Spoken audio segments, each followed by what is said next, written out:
Welcome back. The South African Social Security Agency has stepped in to assist victims of the deadly floods in the Eastern Cape. Nutritious meals are being offered to 229 affected individuals 3 times a day. Sassa spokesperson Paseka Letsatsi joins us for more. Tate Letsatsi, very good evening to you. Thank you so much for your time. Just speak to us about the interventions that you have done in the Eastern Cape so far. When did it start and how far-reaching are these at this point in time? Good evening and thanks for having us. We can confirm that immediately when we got an instruction from the ministry that we need to make sure that there's an intervention, we therefore had to unleash, or we had to make sure that our staff go exactly to Umtata in the Eastern Cape, just to make sure that those families who have been displaced actually are attended to.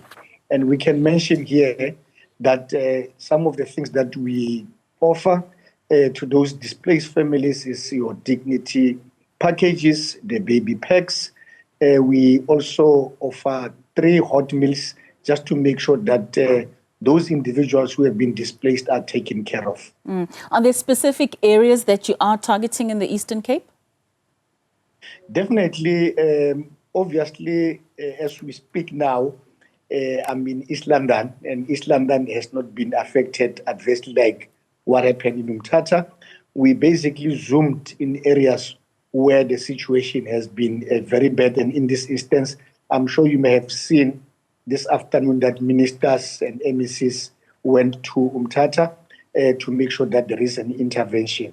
So we basically targeted areas where people were actually affected negatively. And maybe just perhaps talk to us about some of the challenges that you have experienced so far. I mean, we are seeing quite a big number of people that have lost their lives. This is affecting quite a large part of these communities. Are you experiencing challenges in getting to some of those that you're trying to assist in making sure that they are getting the dignity packs and they are getting these meals 3 times a day? I think because the infrastructure was basically damaged, but obviously the rains have stopped and it is very easy to move around. We know that local government and the provincial government are attending to some of the structural matters, but obviously we have a contingency plan in collaboration with other government departments. And the intention here is to make sure that each and every person is taken care of. Obviously, we were aware that we will face difficulties there and there.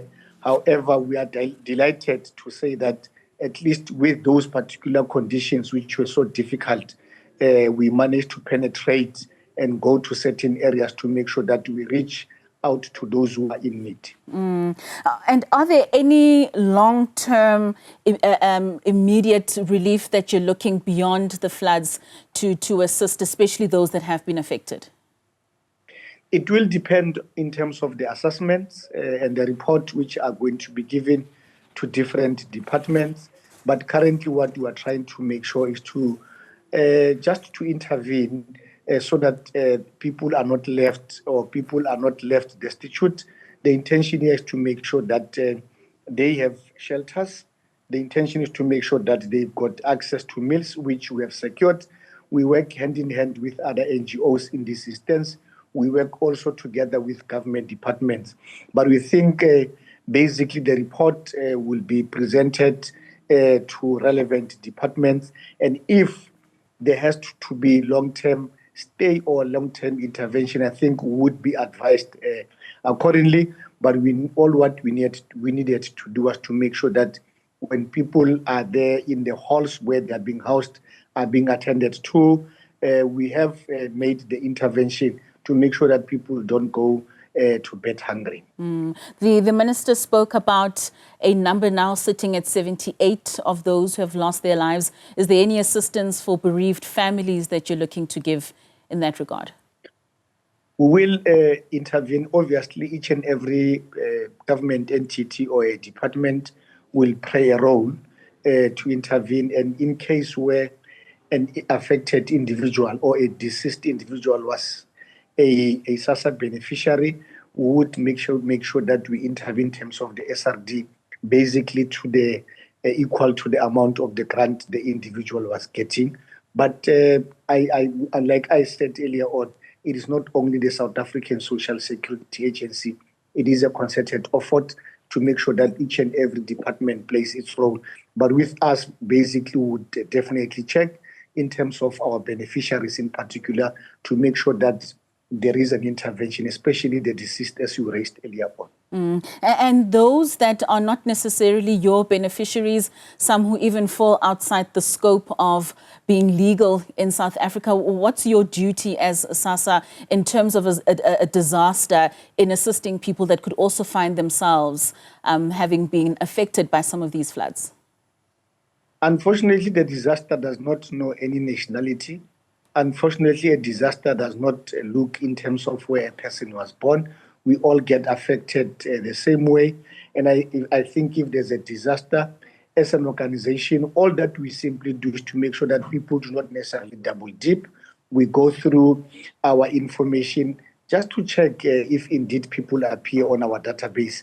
Like in this instance, we have other government departments playing different roles to make sure that they intervene. But we can't go there and carry and close our eyes when someone is basically hurt and say this particular individual is not a South African and we are not going to close our eyes. We need to make sure that we attend to everybody. But the good thing is that we know that all the departments are there to make sure that people are profiled. And if there has to be an intervention from Sassa will do so. If there has to be an intervention from COGTA will do so. And if there has to be any intervention from other government entities or department, they will do so, including the NGOs. Letsatsi, before I let you go, and because you are here, maybe let's talk about the over 200,000 beneficiaries who have been found to have been receiving incomes but still receive SRD grants. What's the latest on that? The individuals, the 210 individuals, they are Sassa beneficiaries. However, we always request that people must verify or they must inform Sassa in case their condition changes. In this instance, a person might come to Sassa when they are not employed.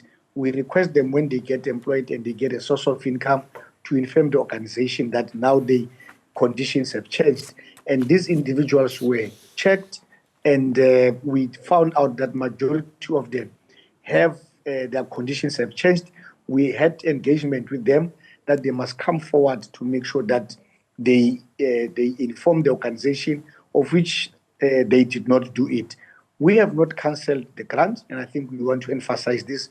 We have just suspended it. And some of them, unfortunately, if not fortunately, they would want to wait until a grant is suspended before they come and verify their status. And we can say that so far we are delighted that certain individuals or beneficiaries came forward, but unfortunately, those who do not come forward to verify their status, if they go beyond the 30 working days, will be left with no option but to cancel or to stop the the grant altogether. All right. Letsatsi, thank you so much for your time and for giving us this update this evening. That was Paseka Letsatsi, who is the spokesperson for Sassa, giving us an update with the work that they're doing to assist those that are affected by the floods in the Eastern Cape. Your latest headlines are up next. See you after this.